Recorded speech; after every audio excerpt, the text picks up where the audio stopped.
বলিউডের বিখ্যাত স্টার শাহরুখ খানের মেয়ে সোহানা খান তার বাবাকে বলল, বাবা আমি 1 বছর যাবত আমার এই গাড়িটি ব্যবহার করতেছি, এইটা ব্যবহার করতে আমার কাছে আর ভালো লাগে না, আমার একটা নতুন গাড়ি লাগবে।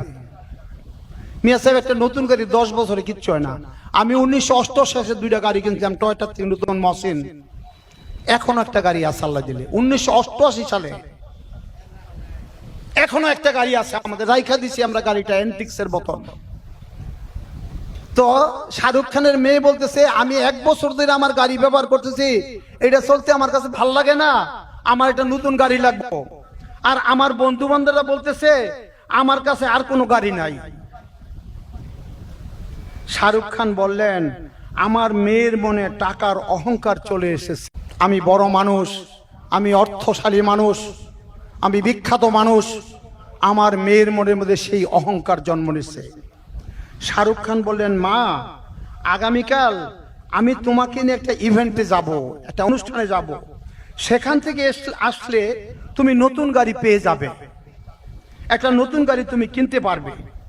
মেয়ে সারা রাত আর ঘুমায় নাই, বাবা তাকে কোথায় নিয়ে যাবে, আর ওইখানে গেলে কিভাবে নতুন গাড়ি পাবো, আমি কি মার্সিডিজ কিনবো না রোলস রয়েস কিনবো না শেভরলেট কিনবো। মেয়ে সারা রাত আর ঘুমাইতে পারে নাই। সকালবেলা শাহরুখ খান তার মেয়েকে নিয়ে ঘর থেকে বের হলেন, একটি বেবি ট্যাক্সি ডাকলেন, অটোরিকশা, এবং তারা সেই অটোরিকশাতে করে সেই ইভেন্টে পৌঁছলেন।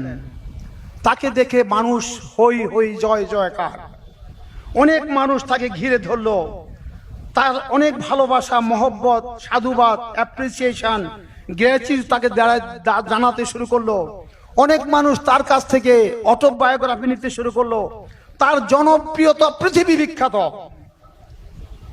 তখন শাহরুখ খান তার মেয়েকে ডেকে বলল, মা আমরা আজকে সকালে অটোরিকশা করে এই ইভেন্টে আসার কারণে মানুষ কি আমাদেরকে কম সম্মান করেছে, কম ইজ্জত করেছে? একই রকম সম্মান করেছে। মনে রাখবা, মানুষের সম্মান দামি গাড়িতে নয়। তোমরা মনে রাখবা, মানুষের সম্মান বড় বাড়িতে নয়। মনে রাখবা, মানুষের মর্যাদা টাকা পয়সায় নয়। আমার বাবাজি ইসাপুরী কেবলা হযরত শাহ সুফি সৈয়দ আব্দুল সালাম ইসাপুরী রহমতুল্লাহ, যিনি 104 বছর বেঁচে ছিলেন, 104টা কিতাব লিখেছেন, 104টা মোনাজারা সভা, সমস্ত হিন্দু পাকের মধ্যে তার দলিলকে কোনো মাহফিলের মধ্যে রদ করতে পারে নাই। সেই বাবাজি ইসাপুরী কেবলাকে আমি দেখেছি সারা জীবন আমার মনে 1 টাকা 1.5 টাকা দামের একটা নিমা জামা গায়ে দিত, আর 1 টাকা 1.5 টাকা দামের তখন একটা লুঙ্গি পরতো। আমাদেরকে বাল্যকালে সেই শিক্ষা বাবা ইসাপুরী দিয়ে গেছেন। আমার সন্তানরা সরকারকে 1000-1200 কোটি টাকা দেয়, আল্লাহর দরবারে শুকরগুজারি করতেছি, আমি এখন 1100 টাকার পোশাক পরি। মিয়া সাহেব, এগুলি বলতেছি আপনাদেরকে কোনো বাহবা নেওয়ার জন্য না, আমার হৃদয়ের জ্বালা। আমরা যারা নবীজিকে মহব্বত করি, আমরা যারা আহলে বাইতকে মহব্বত করি, আমরা যারা সাহাবায়ে কেরামকে মহব্বত করি, আমরা যারা ওলি আল্লাহর সম্মান আজমতকে ধারণ করি, আমাদেরকে সেভাবে সাধারণ মানুষে অসাধারণ হবে। তখন আমরা নিয়ামত লাভ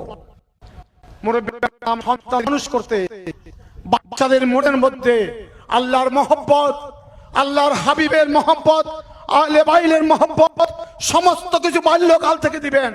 আর মনে রাখবেন, best of the words is the word of Allah, the best of the guidance is the guidance of Prophet Muhammadur Rasulullah sallallahu alaihi wasallam. The best wealth and gift our children can inherit from their parents, knowledge of the Holy Quran, teachings of the Prophet Muhammadur Rasulullah sallallahu alaihi wasallam. এই পৃথিবীতে শ্রেষ্ঠ কথা আমার পাকের কথা।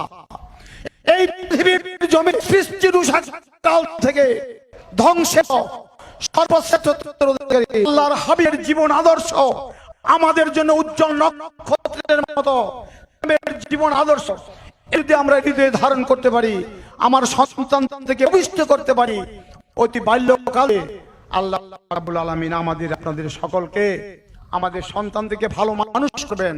আমরা পৃথিবী থেকে চলে গেলে মনে রাখবেন তিনটা কাজের বরকত নষ্ট হয় না।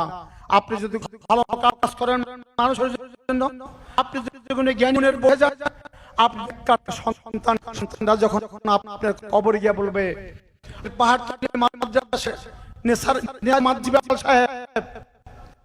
হুজুর বয়স যায়, তিনি আমাদের বাসায় যায়।